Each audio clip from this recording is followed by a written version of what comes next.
বিগত স্বৈরাচারের সময় যেই দুর্নীতি হয়েছে, দেশ থেকে লক্ষ কোটি টাকা পাচার হয়ে গিয়েছে, সেই টাকা দিয়ে আমরা ফ্যামিলি কার্ড করব ইনশাল্লাহ। সেই টাকা দিয়ে আমরা কৃষক কার্ড করব ইনশাল্লাহ।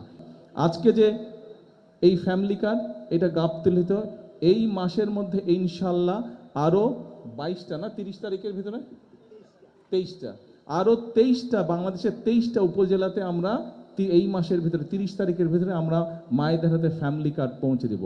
এবং ইনশাল্লাহ আগামী 5 বছরের মধ্যে আমরা দেশে প্রায় 4 কোটি পরিবার আছে, আমরা চেষ্টা করব ম্যাক্সিমাম পরিবারের মায়েদের কাছে, গৃহিণীদের কাছে, নারী প্রধান যে আছে পরিবার, তার কাছে এই ফ্যামিলি কার্ড আমরা পৌঁছে দেওয়ার চেষ্টা করব ইনশাল্লাহ আগামী 5 বছরের মধ্যে। অনেকে অনেক কথা বলতে পারে, এত টাকা কোত্থেকে আসবে, কি আসবে না আসবে, অনেকে অনেক কথা বলতে পারে। আমাদের কথা একটাই, নির্বাচনের আগে বলেছিলাম আমরা চেষ্টা করব বিগত স্বৈরাচারের সময় যেই দুর্নীতি হয়েছে, দেশ থেকে লক্ষ কোটি টাকা পাচার হয়ে গিয়েছে, দেশ থেকে লক্ষ লক্ষ কোটি কোটি পাচার হয়ে গিয়েছে টাকা, অর্থ সম্পদ চুরি হয়েছে, আমরা এই দুর্নীতিটাকে রোধ করতে চাই। কারণ এটা জনগণের টাকা, জনগণের অর্থ পাচার হয়েছে। সেই টাকা দিয়ে আমরা ফ্যামিলি কার্ড করব ইনশাল্লাহ। সেই টাকা দিয়ে আমরা কৃষক কার্ড করব ইনশাল্লাহ। আপনারা নিশ্চয়ই এর মধ্যে খবরে কৃষক কার্ডের কৃষক ভাইদেরকে এখনো এই গাবতলীর কৃষক ভাইদের কাছে এখনো আমরা কৃষক কার্ড পৌঁছাতে পারিনি, কিন্তু ইনশাল্লাহ ধীরে ধীরে আমরা পৌঁছাবো।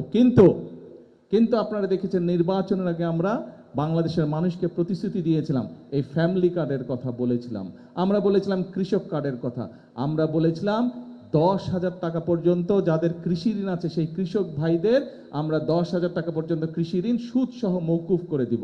সেটা আলহামদুলিল্লাহ আপনাদের দয়া, আল্লাহর রহমতে সেই কাজটা প্রথম সপ্তাহের মধ্যেই আমরা করতে সক্ষম হয়েছি। এতে করে 12 লক্ষ, সারা বাংলাদেশে 12 লক্ষ কৃষক তাদের 10,000 টাকা পর্যন্ত কৃষি ঋণ আমরা মৌকুফ করেছি। 12 লক্ষ কৃষক এতে সুবিধা পেয়েছে। এখানে কৃষক ভাই আছে তো? কৃষক ভাই আছে না অনেকে? কে কারা কৃষি কাজ করেন বলেন তো, হাত তুলেন দেখি কারা কারা কৃষি কাজ করেন।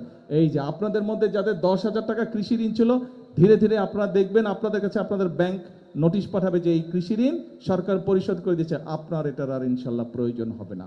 ইনশাল্লাহ কৃষকদের পাশে আমরা দাঁড়াবো, ইনশাল্লাহ কৃষকদের পাশে দাঁড়ানো শুরু করেছি, আমরা মা বোনদের পাশে দাঁড়াবো। কারণ আমাদের পরিকল্পনা হচ্ছে দেশকে ধীরে ধীরে সামনের দিকে নিয়ে যাওয়া, দেশের মানুষের ভাগ্য পরিবর্তন করা। এখন এরপরে আরো অনেক আছে। আমরা ইমাম মুয়াজ্জিম সাহেবদের কথা বলেছি, তাদেরকে সরকার থেকে যেই সম্মানের কথা বলেছি, মুসলমান ধর্মের মসজিদের ইমাম মুয়াজ্জিন খতিব সহ অন্যান্য ধর্মের যে ধর্মীয় গুরু আছে তাদেরকে আমরা বলেছি যে সম্মানী দেব, সেই কাজটা আমরা শুরু করেছি।